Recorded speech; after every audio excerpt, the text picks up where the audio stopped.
Hello, welcome to another video. So, I ordered all the parts for my motorcycle. I got like new tires, the oil change stuff, and a battery, right? So I'm gonna get the motorcycle like running and try to sell it.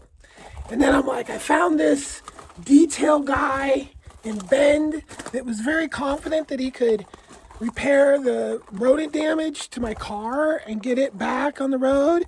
And mainly it's like in the last less than 1 year, I have spent over $4,000 on rental vehicles. So I'm getting annihilated by rentals, and I've got a car sitting right here. This was supposed to be my collector's car. Like I was just going to park it, and then just like when it's basically a collector's classic, you know, kind of car shows and old dude shit with it, I guess. So I was getting the car ready to take it to this guy, put it on a trailer and tow it. And I opened up the engine, the hood of the car, and there was a rabbit right there. And look what the rabbits have done to my engine over the past, this has all been done maybe about a year, a little over a year maybe. I haven't really messed with the car. So now my car is so messed up, it's ridiculous. Like it has to go in to, and it has to be towed. And it has to be towed in a manner because it won't come out of gear. It's like nothing, right? Like it's just, the tow is like a $300 to tow it. I have no idea what that's going to cost me, but I've basically come to the conclusion that either I deal with this and do something with these vehicles, or they're just going to continue to rot. So I might as well sell them, get another vehicle that I can have, two vehicles. I have an F-350 that I don't really need F-350 like capabilities all the time. And diesel prices have gone up. Where diesel used to be cheap, it's expensive now. It's more than I think it's more than the full price gas, right? So I've got to do something, right? And so now the car is scheduled to go into the dealership via tow truck in about a week and a half. And you know, I just got my tanks for my build. I've got all this stuff that is supposed to be happening, but my truck just keeps breaking down. Now this last episode breaking down was mostly caused by a shop not doing their job correctly. And so I literally have a lawsuit against the shop that created like, you know, thousands of dollars worth of damage to it cost me by not doing their job.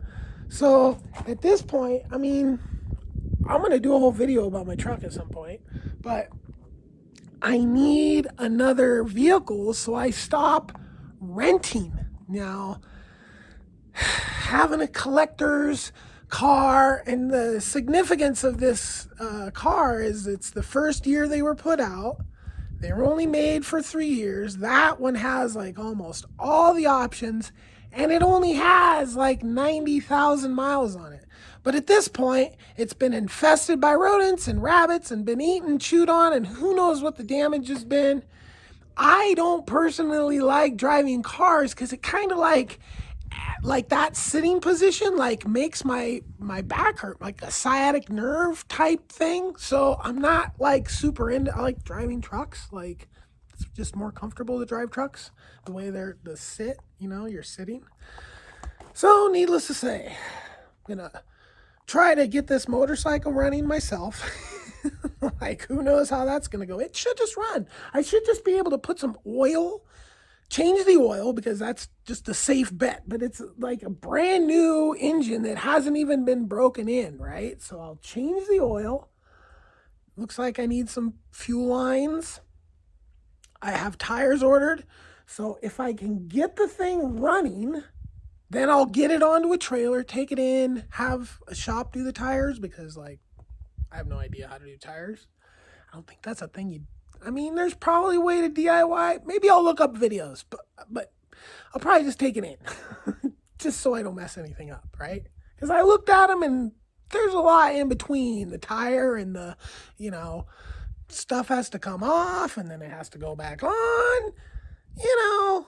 I'm not a mechanic, right? And I don't even play one on TV. So I most definitely just, needless to say, get the motorcycle running, get the car running, take the car to the detail shop, get them to do whatever, try to get whatever I can get out of those two vehicles, and then put it into some other vehicle. And then I even hypothesized as having another vehicle, maybe like a 250 or maybe even a 150, but then having the ability to tow either truck with either truck. I don't know. I mean, I've seen these little things that you can tow that you drive the front two wheels of a truck right up on. And then, I don't know, but when you go into, say, into like U-Haul and you go into their thing, you can't use one of theirs to haul this. That doesn't mean there isn't one that I can get, right? So if I had the ability to tow my own trucks into shops, this would save me ballistic amount of money. I mean, the amount of money on tow trucks, although Geico has, I hope they don't cancel me. They've covered a lot of tows.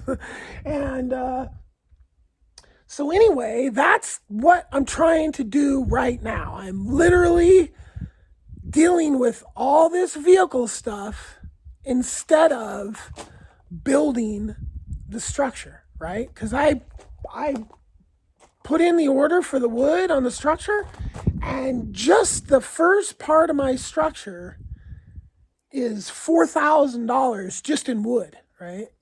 So like huge chunk of money. And then I'm just like thinking, like every single time I've done these huge purchases like the tanks or solar, whatever, there's always the truck keeps having issues, right? And whatever the issue, I mean, it's just been, issue after issue. So ideally, if I didn't have to drive that truck, although I don't even drive that much, to be honest, at this point, I'm driving like once and twice a week, so it's not that much. But having another truck, and I even thought about having another one of those, and it might not be a bad idea if the diesel prices weren't insane, but the diesel prices are insane.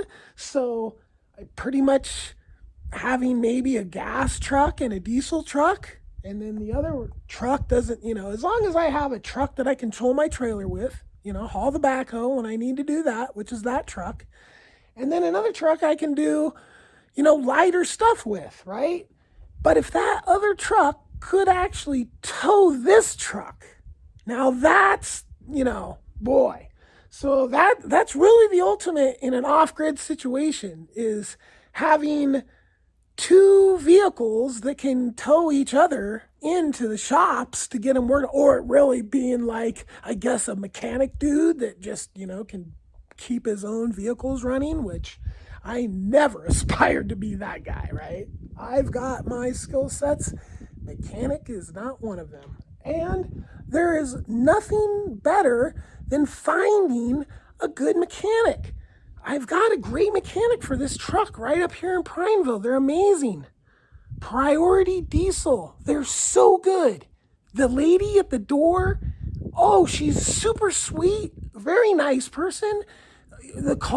I messed up when I had this in there. I had wrote the dates down, so I was like calling them 3 days early, like every day. Hey, truck ready? Hey, truck ready? And it's like they had it done when they were supposed to have it done, but I had written the wrong day down. Super nice on the phone every time I called. So anyway, having a good mechanic, for a person like me, it just doesn't get much better than that. So This is just kind of a little update. What's going on? You know, boy, I would love to be building this place, just slamming, framing, doing all this stuff. You know, the plans are all here. I'm ready to start going. But it's like, I don't want to keep getting so nailed by rental vehicles. I mean, it's $4,000+, and uh, and we're not even talking about how much money I've spent on on fixing the truck. So I mean, yeah, I got to do something about that, right? Anyway, like, subscribe, and peace. Oh, and also watch out, those rabbits eat wires. Who knew? Peace.